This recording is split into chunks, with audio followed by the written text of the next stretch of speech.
Halo anak-anak, sampailah kita pada video cara berkembang biak tumbuhan. Tumbuhan itu berkembang biak dengan dua cara. Yang pertama adalah generatif. Generatif adalah perkembangbiakan tumbuhan dengan cara kawin. Kawin itu yaitu bersatunya sel kelamin jantan dan sel kelamin betina, ya, atau melalui pembuahan meleburnya sel kelamin jantan dan sel kelamin betina itu sama.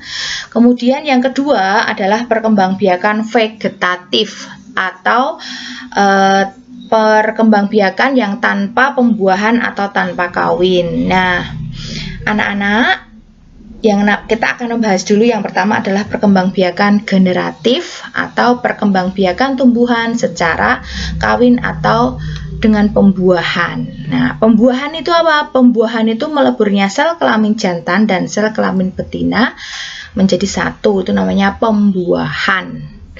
Nah, kemudian nanti kita akan tahu bahwa bunga itu adalah alat perkembangbiakan tumbuhan. Nah, di dalam bunga ada apa saja? Mari kita lihat bersama. Nah, ini berdasarkan kelengkapannya. Bunga itu ada dua. Ada bunga lengkap.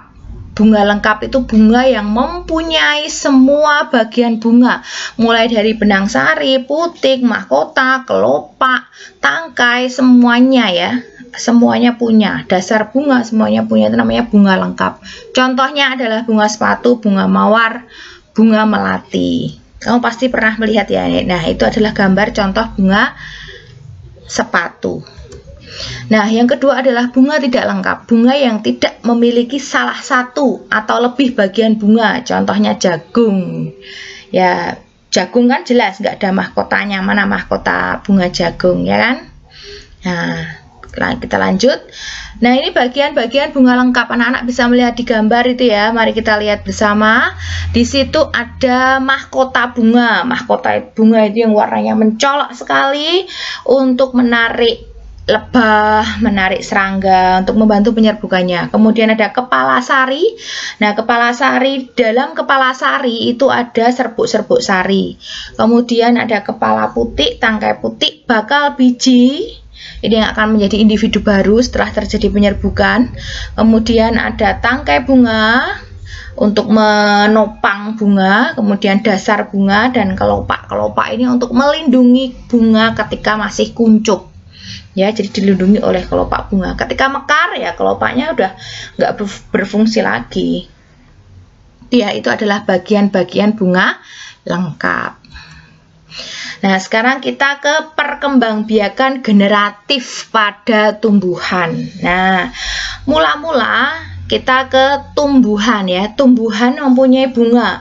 Tadi bunga disebutkan sebagai alat kelamin pada tumbuhan. Nah, pada bunga itu terdapat putik, tik, tik, tik. Nah, tik, tik, tik itu kan betina, kayak tutik. Nah, itu betina. Cara ngapalin gitu ya. Putik itu sel kelamin betina, dan benang sari, nah, adalah sel kelamin jantan ya. Jadi putik, tik, tik, tik. Nah, kalau nama wanita kan tutik, tutik, tik, tik, tik. Pasti kan wanita. Nah, cara ngapalinnya gitu. Sel kelamin betina. Kalau benang sari, sel kelamin jantan. Nah, kemudian sel kelamin betina dan sel kelamin jantan terjadi penyerbukan. Menempelnya benang sari ke kepala putik itu namanya penyerbukan. Setelah menempel, penyerbukan terjadi ya itu. Terus terjadilah pembuahan, meleburnya sel kelamin jantan dan sel kelamin betina. Setelah terjadi pembuahan, maka akan menghasilkan zigot. Ya, zigot. Zigot ini sudah hidup, dia sudah hidup. Kemudian zigot berkembang, tumbuh, gede, agak gede, namanya embrio. Embrio atau tunas tumbuhan di bakal biji. Nah, kemudian embrio tumbuh menjadi biji yang ditanam, tumbuh menjadi tumbuhan baru. Ini sudah menjadi individu baru ya, sudah hidup. Gitu ya anak-anak.